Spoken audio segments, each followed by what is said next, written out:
لبيك اللهم لبيك لبيك لا ஹரிதல். கணவனுக்கு எது பிடிக்கும் எது பிடிக்காது, எதை என் கணவன் விரும்புவான் எதை விரும்ப மாட்டான், எது அவனுக்கு சந்தோஷம் எது அவனுக்கு கவலை, எதை பேசினால் எந்த நேரத்திலே பேசினால் திருப்தி அடைவான், எதை பேசினால் கோபப்படுவான் என்ற எல்லா கல்வியையும் அறிந்தால்தான் அந்த கணவனோடு உங்களால் வாழ முடியும். என்னால் பெண்ணுடைய குணம் இயற்கையிலே பலகீனமானது, இயற்கையிலேயே பலகீனமானது. தன்னுடைய விருப்பப்படிதான் எல்லாம் நடக்க வேண்டும் என்று ஒரு பெண் விரும்புவாள். இல்ல மஷா அல்லாஹ், அது அவருடைய இயற்கையான குணம். அதற்கு ஏற்றார் போல் ஒரு பெண் தன்னுடைய வாழ்க்கையை தன் கணவனுடைய திருப்திக்கும் அதிர்த்திற்கும் மகிழ்ச்சிக்கும் கவலைக்கும் ஏற்ப மாற்றிக்கொண்டால் அவள்தான் இந்த உலகத்தில் உயரமான பெண், ஈமானோடு இருந்தால். அல்லாஹ் அப்படிப்பட்ட பெண்களாக எம்மை மாற்றுவானாக, எம்முடைய பெண்களையும் அல்லாஹ் மாற்றுவானாக. இரண்டாவது, எல்லா நேரமும் கணவனுக்கு காதலையும் அன்பையும் பாசத்தையும் வெளிப்படுத்தி கொண்டே இருக்கு. ஆனால் இது ஆண்களுக்கும் பொருந்தும். ஒரு பெண் என்ன விரும்புவாள் தெரியுமா? எப்போது பார்த்தாலும் அந்த பெண்ணின் மீது பாசத்தை பொழிந்து கொண்டே இருக்க வேண்டும் என்பது என்று அந்த பெண் விரும்புவாள்.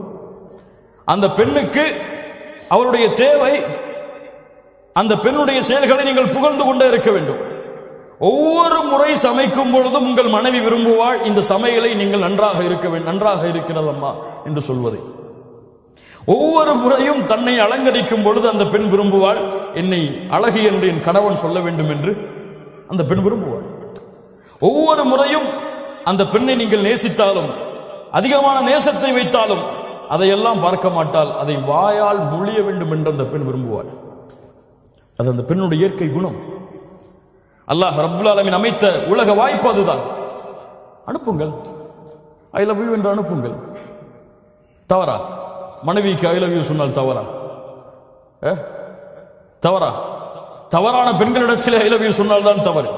வாட்ஸ்அப்புடைய சிம்பல்களுடைய ஹார்ட்டுடைய துடிக்கக்கூடிய அந்த நிகழ்வுகளை எல்லாம் தவறான பெண்களுக்கு அனுப்பினால் தான் ஹராம். உங்கள் மனைவிக்கு அனுப்பினால் கஷ்டப்பட்டு சமைச்சு கொடுத்துட்டு சமைச்சிட்டு அவசரமா ஆபீஸ் கிளம்பி போயிட்டாரு கணவன். சமைச்சதை ஒன்றும் சொல்லலையேன்னு எதிர்பார்த்துட்டு தயவு அவன் ஆபீஸ் போய் சேர்ந்ததுக்கு பிறகு நிதானமா அஸ்ஸலாமு அலைக்கும் வரஹ்மத்துல்லாஹி வபரகாத்துஹு முழு சலாம சொல்லி அந்த அன்பை எதிர்பார்த்துட்டு இருப்பா. என்ன இப்பதான் வந்திருக்க, 1000 வேலை இருக்கு, அப்புறம் பேசுறேன். சரி மதியம் என்ன சமைப்போன்னு கேட்போம், அதான் சொல்லிட்டேன் அப்புறம் பேசுறேன், வேலை இருக்கு. லா இலாஹ இல்லல்லாஹ். ஒரு மனைவியுடைய உள்ளத்தை காயப்படுத்துகிறாய், அல்லாஹ் இதை பொருந்திக் கொள்வானா? உன்னுடைய அன்பை எதிர்பார்த்திருக்கிறாள், அன்பை எதிர்பார்க்காதவர்களுக்கு அன்பை கொடுக்கிறாய். அவ்வளவு கோபத்தில் இருந்தாலும் மேனேஜர் வந்துட்டா, சார் சொல்லுங்க சார், ஐ வில் டு, இப்ப முடிச்சிடறேன். லா இலாஹ இல்லல்லாஹ், லா இலாஹ இல்லல்லாஹ். யோசித்து பாருங்கள் மூமின்களே, இதுவெல்லாம் நம்முடைய வாழ்க்கையில் நடக்கக்கூடிய நிகழ்வுகள், நாம் இதில் பங்கு கொண்டிருக்கிறோம். அந்த மனைவியுடைய உள்ளம் நிறைந்து விட்டால் உங்கள் மீது அவள் அன்பை காட்ட மாட்டாளா, பாசத்தை காட்ட மாட்டாளா? அன்னைக்கு மதிய சாப்பாடு அவ்வளவு அற்புதமா இருக்கும். சொல்லி பாருங்க, காலை சாப்பாடு இந்த மாதிரி நான் சாப்பிட்டது இல்லைம்மா என் வாழ்க்கையில சொல்லி மனைவி மதியம் அந்த சாப்பாட்டை எப்படி செய்வாங்க? காலையில போகும்போது இதெல்லாம் என்ன, ஒரு ஹோட்டல்ல போய் சாப்பிட்டு போயிருக்கலாம்னு நீங்க போனீங்க, மதியம் உப்பு கூட இருக்காது. நைட்டு அவ்வளோ பசியில் வருவீங்க, ஏதாவது குடும்பம்னு சொல்லி. அப்பதான் நமக்கு நோஞ்சி எல்லாம் முடிஞ்சு போய் கஷ்டப்பட்டு வருவோம். அப்போ அப்பாங்க பாருங்க, லா இலாஹ இல்லல்லாஹ். அல்லாஹ் ரப்புல் ஆலமீன் நம்மை பாதுகாப்பானாக. சதா நேரமும் அன்பையும் பாசத்தையும் இருவரும் பரிமாறிக்கொண்டே இருத்தல். மனைவி கணவனுக்கு கொடுத்தல், கணவன் மனைவிக்கு கொடுத்தல். இருவரும் அன்பையும் பாசத்தையும் வெளிப்படுத்தி கொண்டே இருத்தல். சொல்லுங்கள், எவ்வளவு முறை வேண்டுமானாலும் சொல்லுங்கள். இப்போ போய் ஐ லவ் யூ அனுப்புவீங்கன்னா சந்தேகப்படுவாங்க. அதான் முதல்ல நம்ம கன்ஃபார்ம் பண்ணிக்கணும். வாயால சொல்லிட்டு அதுக்கப்புறம் வாட்ஸ்அப்ல அனுப்புங்க. வேற யாருக்கோ மாத்தி அனுப்பிட்டாங்கன்னு சொல்லி வேற மாதிரி சந்தேகம் வந்துடும். சொல்லி பல நாள் ஆச்சு, பல வருஷம் ஆச்சு இல்ல, எப்போ சொல்லியிருப்போம்? கல்யாணம் முடிக்கிறதுக்கு முன்னாடி பேசி வைக்கும் போது 1000 முறை போயிருக்கும். அந்த காலத்திலேயே டெலிகிராம்லையும் தந்தியிலையும். திருமணம் முடிச்சதுக்கு பிறகு அந்த வார்த்தை இருக்குதான்னே நமக்கு மறந்துடும். பலருக்கு இல்ல. மஷா அல்லாஹ், அல்லாஹ் பாதுகாத்தவர்களை தவிர. அல்லாஹ் நம்முடைய வாழ்க்கையை மகிழ்ச்சியாக ஆக்குவானாக. மூன்றாவது, கணவனுடைய முழு செல்வத்தையும் பாதுகாத்தல், கணவனுடைய முழு செல்வத்தையும் நிர்வகித்தல். ஒரு பெண் ஒரு குடும்பத்துடைய அரசு, ஒரு குடும்பத்தை நிர்வகிக்கக்கூடிய பெண். அந்த பெண் தன்னுடைய தகுதியை அறிந்து செயல்பட வேண்டும். அந்த கணவன் சம்பாதிப்பதை சரியான முறையில் செலவழித்து சரியான முறையில் கணக்கை அந்த குடும்பத்திலே அமைத்தல் அந்த பெண்ணுடைய திறமை. அப்படி செய்தால் அந்த கணவன் அந்த மனைவியை நம்புவான். நம்ம மனைவிமார்கள் எல்லாம் மஷா அல்லாஹ் பாதுகாத்தவர்களை தவிர எப்படி எப்போ சம்பள ரேட்டு வரும், எப்போ நகை வாங்கலாம், எப்போ அந்த செலவை முடிக்கலாம் அப்படின்னு சொல்லி பல கடனை வச்சுட்டு தான் அடுத்த மாசத்தை நடத்த வைப்பாங்க. லா இலாஹ இல்லல்லாஹ். ஒன்னா 25ஆம் தேதி சம்பளம் வாங்குவார், 26ஆம் தேதி என்ன செய்யறதுன்னு தெரியாம உட்கார்ந்து இருப்பாரு. இப்படி இருக்கக்கூடாது. அவருடைய முழு மாதத்தையும் எந்த சிரமமும் இல்லாமல் பொருளாதாரத்தில் ஆக்குதல், அவருக்கு கொடுக்கக்கூடிய வருமானத்தை வைத்து அது மனைவியுடைய திறமை, மனைவியுடைய வலிமை, அதை செயல்படுத்தினால் மகிழ்ச்சியான வாழ்க்கையாக அந்த மாதம் அமையும். 4வது, கணவனுடைய அனுமதி இல்லாமல் எந்த முடிவையும் எடுக்காமல் இருத்தல். ஒரு மனைவி ஒரு வாழ்க்கையில் ஒரு முடிவை எடுக்க வேண்டும் என்றால் அந்த இடத்திலே கணவனுடைய அனுமதி என்பது அல்லாஹ் ரப்புல் ஆலமீன் கடமையாக்கிய கடமை, ஃபர்தை தவிர. அல்லாஹ்வுடைய கடமைகள் சட்டங்களை தவிர மற்ற எல்லா விஷயங்களிலும் இந்த உலகத்திலே மனைவி ஒரு பெண் தேர்ந்தெடுக்க வேண்டிய முடிவின் தகுதியானவர் யார்? கணவன் தான். அல்லாஹ்வுடைய தூதர் ஸல்லல்லாஹு அலைஹி வஸல்லம் சொன்னார்கள், புகாரி ரஹிமஹுல்லாஹ் பதிவு செய்கிறார்கள், எந்த ஒரு பெண்ணுக்கும் தகுதி கிடையாது அந்த கணவன் நிலையாக இருக்கும் பொழுது நோன்பு வைப்பதற்கு. நோன்பு வைப்பதற்கு கணவன் நிலையாக இருந்தால் அந்த கணவனின் அனுமதி இல்லாமல் நஃபிலான நோன்பை அல்லாஹ்விற்கு நோற்பதற்கு அனுமதி கிடையாது. என்ன வேண்டும் இதை விட? ஒரு நோன்பு அல்லாஹ்விற்கு செய்ய வேண்டிய நன்மை நஃபில். இந்த நஃபிலை செய்யக்கூடாது கணவனுடைய அனுமதி இல்லாமல். ஒரு இபாதத்தில் அல்லாஹ்வுடைய மார்க்கம் நிபந்தனைகளை கொடுத்திருந்தால் அவருடைய சுய பிரச்சனைகள், சொந்த பிரச்சனைகள், சொந்த முடிவுகளுக்கு பல பிரச்சனைகள் குடும்பத்தில் வருவதற்கு காரணம் அதுதான். கணவனுக்கு தெரியாமல் முடிவை எடுத்தல், இதை கணவன் ஏற்றுக்கொள்ளவே மாட்டான். ஒரு ஆண் தனக்கு கீழே உள்ள ஒரு பெண் தனக்கு தெரியாமல் முடிவு எடுத்தலை ஏற்றுக்கொள்ள மாட்டான். இது அவனுடைய இயற்கை குணம், அவனுடைய ஆளுமை, அவனுடைய இயற்கையாக அமைத்தது. அது அவன்தான் மேலே இருக்க வேண்டும் என்று ஒரு ஆண் விரும்புவான். பெண் அதற்கு ஏற்றால் நடந்து கொண்டால் வாழ்க்கை சிறப்பாக இருக்கும். இது எதிலே?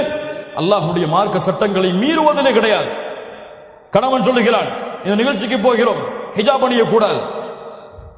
உயிரை பிரிந்தாலும் சரி கணவனுக்கு கட்டுப்படக்கூடாது. இந்த நிகழ்ச்சிக்கு போகிறோம், தொழுகைதானே பரவாயில்லை, நாம் இஷாவோடு சேர்த்து தொழுது கொள்ளலாம், கட்டுப்படக்கூடாது. உயிரை இழந்தாலும் நிறைவேற்று அதை. ஏன்? உன் கணவனுக்கு கட்டுப்பட வேண்டும் என்று கூறியவனை யார்? அல்லாஹ். அவனுக்கு கட்டுப்பட்டதற்கு பிறகுதான் அவனுடைய சட்டங்களில் கணவனுக்கு. லா இலாஹ இல்லல்லாஹ். அல்லாஹ் ரப்புல் ஆலமீன் இதை புரிந்து கொள்ளக்கூடிய வாய்ப்பை நமக்கு தருவானாக. 5வது, கணவனுடைய மரியாதையை, கண்ணியத்தை அவர் இருக்கும் பொழுதும் இல்லாத நிலையிலும் கடைபிடித்தல், காத்தல். கணவன் போயிட்டான்னா போனை போட்டு இன்னைக்கு அவர் இப்படி செஞ்சார், இவர் இப்படி செஞ்சார், இன்னைக்கு அப்படி நடந்துகிட்டார் என்கிட்ட. லா இலாஹ இல்லல்லாஹ்.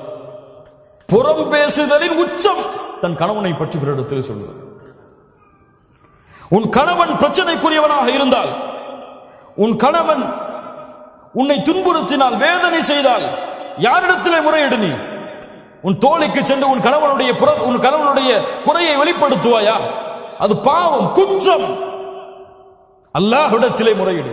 அல்லது நீங்கள் இருவரும் பேசி ஒரு சமாதான முடிவை கொண்டு வாருங்கள். அல்லாஹ் ரப்புல் ஆலமீன் அதை தெளிவை கொடுப்பான். ஏன்?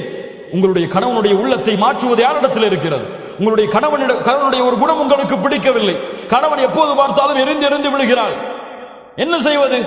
உங்கள் தோழி இடத்துல, என் கணவன் எரிந்து விழுகிறான் என் மேலே, அவர் தாய் இடத்துல, ஏமா கல்யாணம் பண்ணி வச்சீங்க, அவன் எரிஞ்சு விழுறாமா என் மேல அப்படின்னு சொல்றதா? அல்லாஹ்விடத்திலே முறையீடு. அல்லாஹ்வுடைய 2 விரல்களுக்கிடையே உள்ளங்கள் இருக்கிறது, அவன் நாடியவாறு மாற்றி அமைப்பான்.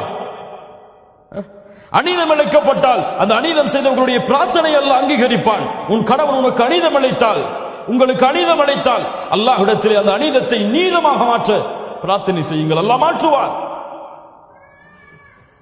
6வது, என்ன இருந்தாலும், என்ன பிரச்சனை வந்தாலும், என்ன மனதுக்கு விருப்பம் இல்லாததாக இருந்தாலும் நேரடியாக அந்த கணவனிடத்திலே திறந்த மாதிரி பேசிவிடுதல், ஓப்பனா சொல்லிடுறது. இதாங்க பிரச்சனை, இதான் நமக்குள்ள சண்டை வர்றதுக்கு காரணம், இதை நம்ம திருத்திக்கிட்டா நம்ம வாழ்க்கை சிறந்ததா இருக்கும். மறைச்சு மறைச்சு மறைச்சு மறைச்சு மறைச்சு வெளிப்படையில வந்தா முகத்தை புன்சிரிப்பு வச்சுக்கிட்டு உள்ளத்துல வந்துட்டானே அப்படின்னு நினைச்சு கொண்டு உங்களுடைய வாழ்க்கையை ஓட்டுனீங்க, உங்களுடைய வாழ்க்கை மகிழ்ச்சியான வாழ்க்கையாக இருக்காது. மகிழ்ச்சி என்பது உள்ளம் சம்பந்தப்பட்டது. உங்களுடைய நாவும் முகமும் மகிழ்ச்சியாக இருந்தால் அது மகிழ்ச்சி கிடையாது. அல்லாஹ் ரப்புல் ஆலமீன் அதனால் தான் சொல்லுகிறான் சூரா நிசாவுடைய 128வது வசனம், பெண்களே, உங்களுடைய கணவன் உங்கள் மீது அநீதம் இழைப்பதை நீங்கள் பயந்தால், உங்கள் கணவன் உங்கள் மீது அதிர்ச்சி கொள்வதை நீங்கள் பயந்தால், நீங்கள் இருவரும் சமாதானமாக மாறுங்கள். வஸ்ஸுல்ஹு கைர், நீங்கள் சமாதானம் அடைவதுதான் சிறந்தது. அல்லாஹ் சொல்கிறார், இருவரும் பேசி சமாதானம் அடைவதுதான் சிறந்தது. அதனால் பிரச்சனை என்று வந்தால் உடனடியாக நாளைக்கு பேசிப்போம், நாளை கழிச்சு பேசிப்போம், அடுத்த நாள் பேசிப்போம். ஏங்க, இந்த குணம் உங்களுக்கு மாத்திக்கிட்டீங்கன்னா ரொம்ப நல்லா இருக்கும். நம்ம 2 பேருக்கு இடையில சண்டை ஏற்படுத்துறது இந்த குணம் தான். இதை மாத்திக்கொள்ளுங்க, அல்லாஹ் உங்களுக்கு அருள் செய்வோம். அவ்வளவுதான். அல்லாஹ் ரப்புல் ஆலமீன் அவனுடைய அருளால் அந்த குணத்தை அல்லாஹ் ரப்புல் ஆலமீன் மாற்றுவான். 7வது, கணவனை பிறரோடு ஒப்பிடுது. அவருடைய சேலரி அவ்வளோ இருக்குங்க, ஏங்க நீங்க இவ்வளோ சேலரி வாங்குறீங்க? அவரை விட நல்ல திறமையாளையான் இருக்கீங்க, நீங்க அவனமா நடந்து கொள்ளல? அவர் மனைவிக்கு அதெல்லாம் வாங்கி கொடுத்திருக்காரு, இப்ப சேலரி வந்த உடனே நீங்க எப்படி இருக்கிறீங்க? லா இலாஹ இல்லல்லாஹ். இந்த ஒப்பிட்டல் கணவன் மனைவியுடைய வாழ்க்கையில் மிகப்பெரிய பிரச்சனைகளையும் குழப்பங்களையும் ஏற்பட்டு, அவன்தான் ராஜா இந்த உலகத்திலேயே அவன்தான் எனக்கு ராஜா, அவனை விட யாருமே கிடையாது என்பது போல் அவனை உணர வைக்க வேண்டும். எனக்கு மிக பிடித்தமானவர் இந்த உலகத்தில் அல்லாஹ்விற்கும் அல்லாஹ்வுடைய தூதருக்கும் பிறகு என்னுடைய கணவன் தான். அதை உணர வைக்க வேண்டும். எல்லா முறைகளிலும், எல்லா இடங்களிலும், எல்லா சூழ்நிலையிலும். நீங்க அவரை கீழே தள்ளிட்டு வேற ஆளை மேல உயர்த்தி பார்த்தீங்க, பிரச்சனைகளும் குழப்பங்களும் அங்குதான் ஆரம்பமாகும். 8வது, கண்ணியமான வார்த்தைகளை கொண்டு பேசுதல். பல பெண்களிடத்தில் இல்லாத குணம் அதுதான். இப்போது இல்ல, மஷா அல்லாஹ் பாதுகாத்தவர்களை தவிர. கஷ்டப்பட்டு உள்ள வருவார், கதவை தட்டுவார், வந்துட்டாரா கதவை துறமான்னு சொல்லி பிள்ளை அனுப்புவாங்க. டீ போட்டு கூடமான்னு கேட்பாங்க. இப்பதானே வந்திருக்கீங்க, பொறுங்க, பிள்ளைக்கு வேலை பார்க்கணும், பிள்ளைக்கு படிப்பு சொல்லி கொடுக்கணும், அதுக்கப்புறம் பார்த்துக்கலாம். ஹூரிலின் பெண் தெரியுமா? அந்த ஹூரிலின் பெண் உங்களுடைய கணவன் மறுமையில் கிடைத்தால், கதவு தட்டப்பட்டால் என்ன சொல்வாள் தெரியுமா? அல்லாஹ்வுடைய தூதர் ஸல்லல்லாஹு அலைஹி வஸல்லம் சொன்னார்கள், அல்ஹம்துலில்லாஹில்லதி அஹ்யாக லனா வ அஹ்யானா லக். எங்களுக்காக உங்களை படைத்த. கதவு அப்பதான் திறப்பா நரகத்திலிருந்து வெளியே வந்து, அப்ப அந்த 2 பெண்கள் சொல்லுவார்கள், மனைவிமார்கள் சொல்லுவார்கள், உங்களுக்காக எங்களை படைத்த, எங்களுக்காக உங்களை படைத்த அந்த அல்லாஹ்விற்கே எல்லா புகழும். அவன் அவ்வளவு உச்சத்துல போய் சொல்லுவான். சொர்க்கத்துல என்ன மாதிரி யாருமே கிடையாது இந்த வார்த்தைக்கு பிறகு. லா இலாஹ இல்லல்லாஹ். அஸ்ஸலாமு அலைக்கும் வரஹ்மத்துல்லாஹி வபரகாத்துஹு. வாங்கம்மா, உட்காருங்க, என்ன வேணும், என்ன செய்யணும் உங்களுக்கு, இப்ப எப்படி இருக்குது நிலைமை, சந்தோஷமா இருக்கீங்களா? அழகிய வார்த்தைகளை கொண்டு பழகுதல், பேசுதல், அவனுடைய சூழ்நிலையை புரிந்து பழகிக் கொள்ளுதல், அவனிடத்திலே பேசுதல். 9வது, கணவனுக்கு முன்னால் சத்தங்களை உயர்த்தி பேசுதல் பாவம். கணவனுடைய உள்ளம் நோகும்படியாக நடந்து கொள்ளுதல் பாவம். அல்லாஹ்வுடைய தூதர் ஸல்லல்லாஹு அலைஹி வஸல்லம் கணவனுக்கு அவ்வளவு பணிவை காட்டச் சொன்னார்கள். உங்களுடைய சப்தம் அல்லாஹ்விற்காக உங்களுடைய கணவனுக்கு முன்னால் தாழ்ந்திருந்தால் அல்ஹம்துலில்லாஹ். ஏன்? அது ஒரு மரியாதையாக செய்கிறேன், அதை என் கணவனுக்கு கொடுக்கக்கூடிய கண்ணியமாக கருதுகிறேன். அல்லாஹ் அதை கொண்டு உங்களுக்கு பல மடங்கு கூலி கொடுப்பான். இன்னைக்கு அவங்க பேசினா வீட்டை விட்டே வெளியே ஓடிடணும், அப்படி இருக்கும். இல்ல மஷா அல்லாஹ் பாதுகாத்தவர்களை தவிர. கண்ணியத்துக்குரியவர்களே, அல்லாஹ் ரப்புல் ஆலமீன் நம்முடைய நிலைமைகளை சீர்படுத்துவானாக. இந்த 2 குடும்ப உறவுகளும் பிரிவதிலே இன்பம் காணக்கூடியவன் உங்களை விட, உங்கள் குடும்பத்தில் இருப்பவர்களை விட அல்லாஹ்வால் சபிக்கப்பட்ட இப்லீஸ். ஹதீஸ் நினைவுபடுத்தி கொண்டு இருக்க வேண்டிய ஹதீஸ். அல்லாஹ்வுடைய தூதர் ஸல்லல்லாஹு அலைஹி வஸல்லம் சொன்னார்கள், இப்லீஸ் தன்னுடைய அரிசை சிம்மாசனத்தை கடலிலே அமைக்கிறான், தன்னுடைய படைகளை அழைப்பான், வா வரிசையா வாங்கப்பா. என்ன செஞ்சீங்க? இந்த மாதிரி அங்க போன, அவரை புறம் பேச வச்சுட்டேன், போ. நீ என்ன செஞ்ச? போய் பேச வச்ச, போ. என்ன செஞ்ச? திருட வச்ச, போ. எல்லாம் பாவம் அடிக்க கொண்டே போவா. இப்லீஸ், நான் ஒண்ணு செஞ்சேன். என்னடா செஞ்ச? என்னப்பா செஞ்ச? 2 கணவன் மனைவி சந்தோஷமா தான் இருந்தாங்க, நிம்மதியா தான் இருந்தாங்க. சின்ன வார்த்தைய மனசுக்குள்ள போட்டேன், இத பேசுறா அப்படின்னு. அவர் பேசினார், மனைவி பேச ஆரம்பிச்சாங்க. அவர் இவரை பத்தி பேசினார், அவங்க அம்மா அவருடைய குடும்பத்தை பத்தி பேசினார். நான் சொன்ன அவர் மட்டும்தானா? நீனும் பேசு. 2 பேரும் சந்தோஷமா இருந்தாங்க. 2 பேரையும் பிரிச்சுட்டு நான் திரும்பி சந்தோஷமா வந்துட்டேன். சைத்தான் இறங்கி, வாடா உன்னைத்தான் எதிர்பார்த்துட்டு இருந்தேன் சொல்லி நீதான் நிஅம, நீதான் சிறந்தவன், உயர்ந்தவன் என்று அணைத்துக் கொள்வான். வேறு சில ஹதீஸ்களில் தனக்கு பக்கத்திலே அமர வைத்துக் கொள்வான். இப்லீஸ் உங்களுக்கிடையே நடக்கக்கூடிய சண்டையில் மகிழ்ச்சி அடைகிறான். ஏதாவது சண்டை வருதா, வந்துட்டான்டா இப்லீஸ், அஊது பில்லாஹி மினஷ் ஷைத்தானிர் ரஜீம். உள்ள போறீங்களா, பிஸ்மில்லாஹ். அல்லாஹ்வுடைய தூதர் ஸல்லல்லாஹு அலைஹி வஸல்லம் சொன்னார்கள், உங்கள் வீடுகளிலே நீங்கள் நுழையும் பொழுது பிஸ்மில்லாஹ் என்று கூறி நுழைந்தால், அல்லாஹ்வுடைய பெயர் கூறி நுழைந்தால், ஷைத்தான் சொல்லுவான், இன்னைக்கு நமக்கு இங்க தங்குமிடம் கிடையாதுப்பா, வேற வீட்டை பார்த்து போகணும். அல்லாஹ்வுடைய பெயர் கூறாமல் நினைந்தால், வாங்க வாங்க வாங்க, இங்கதான் நம்முடைய வீடு என்று எல்லாவரையும் அழைத்து உள்ளே உட்கார்ந்து கொள்வான். அல்லாஹ்வுடைய பெயர் கூறாமல் சாப்பிட்டால் அன்றைய இரவு உணவும் அவனுக்கு அங்கேதான். ஷைத்தான் உங்க ரெண்டு பேருக்கு மத்தியில இருந்தா சும்மா இருப்பானா? என்ன செய்வான்? ஷைத்தான வீட்டுக்கு வெளியிலேயே பிஸ்மில்லான்னு சொல்லி அனுப்பிட்டீங்கன்னா சண்டை இருக்குமா, பிரச்சனை இருக்குமா, சச்சரவு இருக்குமா, கவலை இருக்குமா? லா இலாஹ இல்லல்லாஹ்.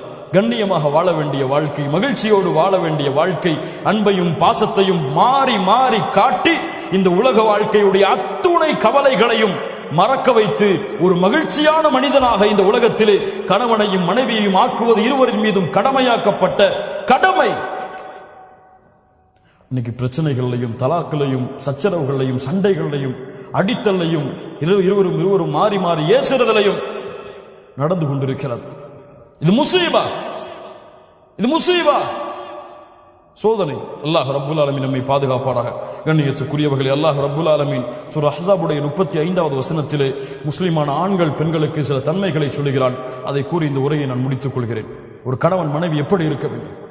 இன்னல் முஸ்லிமீன வல் முஸ்லிமாத், அல்லாஹ்விற்கு கட்டுப்பட்ட ஆண், அல்லாஹ்விற்கு கட்டுப்பட்ட பெண், வல் முஃமினீன வல் முஃமினாத், அல்லாஹ்வை நம்பிக்கை கொண்ட ஒரு பெண், அல்லாஹ்வை நம்பிக்கை கொண்ட ஒரு ஆண், வல் கானிதீன வல் கானிதாத், அல்லாஹ்விற்கு தன்னை பணிய வைத்த ஒரு ஆண், அல்லாஹ்விற்கு தன்னை பணிய வைத்த ஒரு பெண், வஸ்ஸாதிகீன வஸ்ஸாதிகாத், அல்லாஹ்விற்கு உண்மையை பேசிய ஒரு பெண், உண்மையை பேசிய ஒரு ஆண், வஸ்ஸாபிரீன வஸ்ஸாபிராத், பொறுமையை கடைபிடித்த ஆண், பொறுமையை கடைபிடித்த பெண், வல் காஷிஈன வல் காஷிஆத், உள்ளத்தோடு, உள்ளத்துடைய அச்சத்தோடு, பணிவோடும் நேசத்தோடும் அல்லாஹ்வை பயந்த ஒரு ஆண், அல்லாஹ்வை பயந்த ஒரு பெண், வல் முத்தஸத்திகீன வல் முத்தஸத்திகாத், அல்லாஹ்வுடைய பாதையில் செலவு செய்த ஒரு ஆண், அல்லாஹ்வுடைய பாதையில் செலவு செய்த ஒரு பெண், வஸ்ஸாயிமீன வஸ்ஸாயிமாத், அல்லாஹ்வுடைய பாதையில் நோன்பை நோற்ற ஒரு ஆண், அல்லாஹ்வுடைய பாதையில் நோன்பை நோற்ற ஒரு பெண், வல் ஹாஃபிதீன ஃபுரூஜஹும் வல் ஹாஃபிதாத், தங்களுடைய கற்பை மர்மஸ்தானத்தை பாதுகாத்த ஒரு ஆண், பாதுகாத்த ஒரு பெண், வஸ்ஸாகிரீன அல்லாஹ கஸீரன் வஸ்ஸாகிராத், அல்லாஹ்வை அதிகமாக நினைவு கூர்ந்த ஒரு ஆண், அல்லாஹ்வை அதிகமாக நினைவு கூர்ந்த ஒரு பெண். இவர்களுக்கெல்லாம் அல்லாஹ் ரப்புல் ஆலமீன் பாவ மன்னிப்பையும் மிகப்பெரிய கூலியான யானி அல் ஜன்னா அதையும் அல்லாஹ் வைத்திருக்கிறான். இந்த தன்மைகளுடைய பெண்களாக, ஆண்களாக நாம் மாறுவோம். அல்லாஹ் நம்முடைய வாழ்க்கையை சிறந்த வாழ்க்கையாக ஆக்குவான். கண்ணியத்துக்குரியவர்களை, மிக முக்கியமாக ஒரு கணவன், ஒரு மனைவி விரும்பக்கூடிய மிக முக்கியமான தன்மை, இந்த மனைவி எனக்கு மட்டுமே உரித்தானவளாக இருக்க வேண்டும். இவள் சொல், இவள் அழகு, இவள் உரிமை, இவளுடைய கண்ணியம், இவள் கொடுக்கக்கூடிய மரியாதை எனக்கு மட்டுமே கணவன் விரும்புவான், மனைவி விரும்புவாள். இந்த கணவன் எனக்கு மட்டுமே, இவன் பேச்சு, இவன் நடை, இவனுடைய உடை, இவனுடைய கண்ணியம், இவனுடைய மரியாதை, பாசம், நேசம் எனக்கு மட்டுமே. இரு உறவுகளும் அல்லாஹ்வை பயந்து, அல்லாஹ்வை அஞ்சிக் கொண்டு தூய்மையாக இந்த உலகத்திலே வாழ்ந்தால், அல்லாஹ்வை பயந்து இந்த உலகத்திலே, தன் உலகத்திலே அழகி என்பது யாரும் இல்லை என் மனைவியை தவிர, அழகன் என்பவன் யாரும் இல்லை என்னுடைய கணவனை தவிர, இந்த உலகத்திலே எனக்கு தகுதியானவன், அவன் எதில் குறைந்திருந்தாலும் என்னிடத்திலே மேன்மையானவன் அவனை தவிர யாரும் இல்லை என் கணவன் என்று இரண்டு உறவுகளையும் புரிந்து இந்த பூமியிலே வாழ்ந்தால் மகிழ்ச்சியான வாழ்க்கையை அல்லாஹ் ஏற்படுத்துவான். மகிழ்ச்சியான வாழ்க்கையை நாம் ஏற்படுத்த முடியாது, மகிழ்ச்சியான வாழ்க்கையை நாம் உருவாக்க முடியாது. நாம் முயற்சிக்கலாம், அந்த முயற்சியை நிறைவேற்றுபவன் அல்லாஹ். அல்லாஹ்விடத்திலே அதற்காக பிரார்த்தனை செய்யுங்கள். செய்த பாவங்களுக்கும் குற்றங்களுக்கும், இருவரும் செய்த உறவுகளிலே செய்த நோவினைகளுக்கும் குறைகளுக்கும் அல்லாஹ்விடத்திலே தௌபா செய்து யா அல்லாஹ் எங்களுடைய வாழ்க்கை மகிழ்ச்சியான வாழ்க்கையாக ஆக்குவாயாக. இந்த உலகத்திலே எப்படி கணவன் மனைவியாக குடும்பமாக இந்த உலகத்திலே வாழ்கிறோமோ இது போன்று நாளை மறுமையிலும் சொர்க்கத்திலும் வாழக்கூடிய வாய்ப்பை எங்களுக்கு கொடுப்பாயாக. எங்களுடைய பிள்ளைகளை சாலிஹான பெண் பிள்ளைகளாக வளர்த்து அவர்களை இந்த மார்க்கத்திற்கு பயன் தரக்கூடிய பிள்ளைகளாக ஆக்கி அவர்கள் எங்களை சொர்க்கத்திலே அழைத்துச் செல்லக்கூடிய கருவியாக மாற்றுவதற்கு அல்லாஹ் எங்களுக்கு உதவி செய்வாயாக என்ற பிரார்த்தனைகளோடு, பாவ மன்னிப்போடு, தௌபாவோடு, எல்லோரும் இந்த விஷயத்தில் ஏதாவது ஒரு வகையில் பாவம் செய்திருக்கும். அப்படித்தானே? யாரும் இதுல பெர்ஃபெக்டானவங்க கிடையாது. எல்லாரும் பாவம் செய்திருக்கும். ஒரு நிமிடம் உட்கார்ந்து அல்லாஹ்விடத்திலே தௌபா செய்து, யா அல்லாஹ் இனிமேல் என்னை மாற்றிக்கொள்கிறேன், என் மனைவி இடத்திலே கண்ணியமான முறையில் நடந்து கொள்கிறேன். இப்பவே வாட்ஸ்அப் போடுங்க, ஐ லவ் யூ அனுப்புங்க, அவங்க உங்களுக்கு அனுப்பட்டும், ஐ லவ் யூ டூன்னு. அல்ஹம்துலில்லாஹ் மகிழ்ச்சியான முறையில் இந்த சபையிலிருந்து கலைந்து செல்வோம். அல்லாஹ் ரப்புல் ஆலமீன் அந்த மகிழ்ச்சியை மறுமை வரை அல்லாஹ் நீட்டிப்பானாக. நாளை மறுமையிலும் சொர்க்கத்திலும் அல்லாஹ் அந்த மகிழ்ச்சியை பன்மடங்காக ஆக்கி அல்லாஹ் மறுமையிலும் குடும்பங்களோடு வாழக்கூடிய வாய்ப்பை கொடுப்பானாக. அல்லாஹ் ரப்புல் ஆலமீன் எப்படி இந்த இடத்திலே என்னையும் உங்களையும் அவனுடைய அருளால் ஒன்று குட்டினானோ அது போன்று அல்லாஹ் ரப்புல் ஆலமீன் நம்மை ஜன்னத்துல் ஃபிர்தௌஸிலே, அதிலும் குறிப்பாக அல்லாஹ்வுடைய தூதர் முஹம்மது ரசூலுல்லாஹ் ஸல்லல்லாஹு அலைஹி வஸல்லம் அவர்களோடும் அவர்களுடைய குடும்பத்தார்களோடும் அல்லாஹ் என்னையும் உங்களையும் உலக முஸ்லிம்களையும் ஒன்று கூட்டுவானாக. இவ்வளவு சிரமத்திற்கு பிறகும் இவ்வளவு பெரிய தூரத்திற்கு பிறகும் அழைப்பை ஏற்று மார்க்கத்திற்காக, மார்க்க பணிக்காக, மார்க்க இல்மிற்காக தேடி வந்த உங்கள் அனைவருக்கும் அல்லாஹ் ரப்புல் ஆலமீன் சொர்க்கத்தையும் அவனுடைய அருளையும் அல்லாஹ் கூலியாக கொடுப்பானாக. நம்முடைய குடும்ப வாழ்க்கையை அல்லாஹ் சீரமைப்பானாக. அகூலு கௌலி ஹாதா அஸ்தக்ஃபிருல்லாஹ லீ வலக்கும். ஸலாமு அலைக்கும் வரஹ்மத்துல்லாஹி வபரகாத்துஹு.